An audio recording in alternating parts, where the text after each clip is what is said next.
Hello everyone. आज हम बात करेंगे इंग्लिश मीडियम 10 क्लास के English chapter the Triumph of surgery के बारे में। और इसके साथ इस चैप्टर का इजी नोट्स भी दिया जाएगा, जिससे आप किसी भी टाइप के क्वेश्चन का इजीली आंसर कर पाएंगे। द ट्रियम्फ ऑफ सर्जरी का मतलब है सर्जरी की जीत। वास्तव में इस कहानी में किसी की सर्जरी नहीं होती है, लेकिन फिर भी इस कहानी का नाम द ट्रियम्फ ऑफ सर्जरी बताया गया है। वीडियो खत्म होने तक आप समझ जाएंगे कि ऐसा क्यों बताया गया है। इस कहानी को जेम्स हेरियट के द्वारा लिखा गया है, जो इस कहानी में वेटरनरी सर्जन होते हैं। जेम्स का जन्म 1916 और मृत्यु 1995 में हुआ था। जेम्स एक सर्जन के साथ साथ एक राइटर भी हैं। द ट्रियम्फ ऑफ सर्जरी एक प्रोज है जिसमें एक पेट यानी कि पालतू कुत्ते के बारे में बताया गया है, जिसका नाम ट्रिकी होता है। ट्रिकी को उसकी मालकिन यानी कि मिसिस पंफ्रे बहुत ज़्यादा प्यार करती हैं।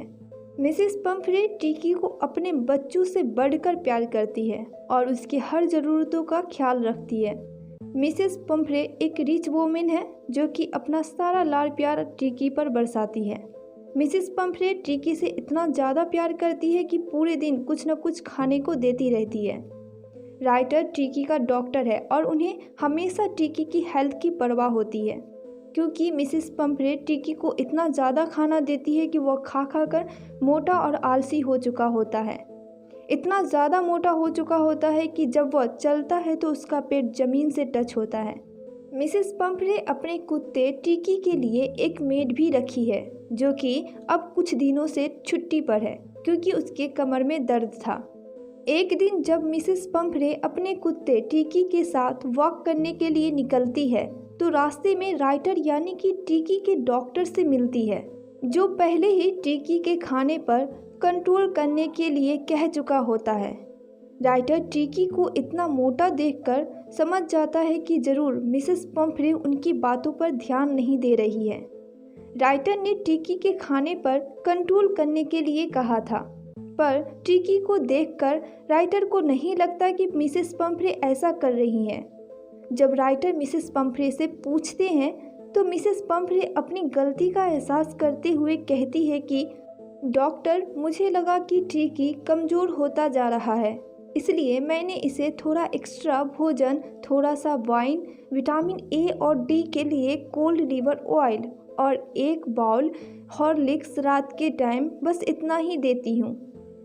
एक हेल्दी डॉग के लिए इतना खाना बहुत ज़्यादा था, लेकिन डॉक्टर इस बात पर कुछ ना कहना ही ठीक समझते हैं और सोचते हैं कि 15 दिनों के लिए ट्रिकी को खुद के पास रखना चाहिए, तभी ट्रिकी ठीक हो सकता है। डॉक्टर को अंदाज़ा हो गया था कि मिसेस पंफ्रे को कितना भी बोला जाए, ये ट्रिकी को एक्स्ट्रा खाना देने से पीछे नहीं हटेंगी। उससे अच्छा है कि ट्रिकी को खुद के पास रखकर इसका इलाज किया जाए। डॉक्टर यानी कि राइटर मिसेस पंफ्रे से कहते हैं कि ट्रिकी के इलाज के लिए इसे स्पेशल ट्रीटमेंट की ज़रूरत है, इसलिए इसे यहाँ से ले जाना पड़ेगा। मिसेस पंफ्रे और उनके बाकी के मेड ट्रिकी से इतना ज़्यादा प्यार करते हैं कि जब ट्रिकी को डॉक्टर ले जा रहे होते हैं तो सबके चेहरे पर उदासी होती है और सब रोने लगते हैं। राइटर ट्रिकी को अपने साथ ले जाते हैं और कुछ दिनों तक उसे सेवा पानी के कुछ भी खाने के लिए नहीं देते हैं। शुरुआती दिनों में ट्रिकी बहुत उदास रहता है, क्योंकि उसे खाने की आदत होती है और वह बहुत आलसी भी होता है। कुछ दिनों बाद ट्रिकी डॉक्टर के बाकी पालतू कुत्ते के साथ घुल मिल जाता है और अब उसे सभी के साथ खेलने और अपने हिसाब का खाना खाने में बहुत अच्छा लगता था। जब से ट्रिकी को डॉक्टर अपने साथ ले आते हैं, तब से मिसेस पंफ्रे कई बार कॉल करके पूछ चुकी होती है कि उसका ट्रिकी ठीक है या नहीं। मिसेस पंफ्रे की चिंता को देखकर डॉक्टर ट्रिकी की तबीयत बताते हैं कि अब वो ठीक हो रहा है।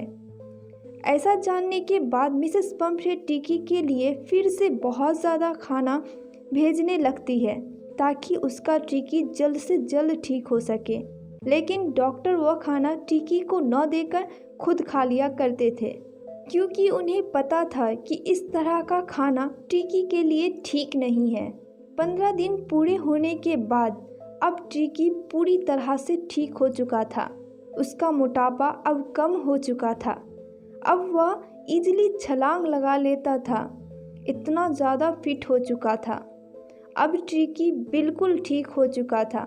डॉक्टर मिसेस पंफ्रे को बुलाते हैं और उनका टिकी उन्हें वापस कर देते हैं। टिकी भी अपनी मालकिन को देखकर बहुत खुश होता है और उनके पास चला जाता है। मिसेस पंफ्रे अपने टिकी को इतना फिट देखकर बहुत ज़्यादा खुश होती है और कहती है कि अ ट्रियम्फ ऑफ सर्जरी, यानी कि उसका टिकी अब मोटा नहीं था, अब वह फिट हो चुका था और इस तरह के बदलाव को सर्जरी का नाम देती है। मिसेस पंफ्रे अपने टिकी को फिट देखकर बहुत खुश होती है और डॉक्टर को दिल से थैंक्स कहती है।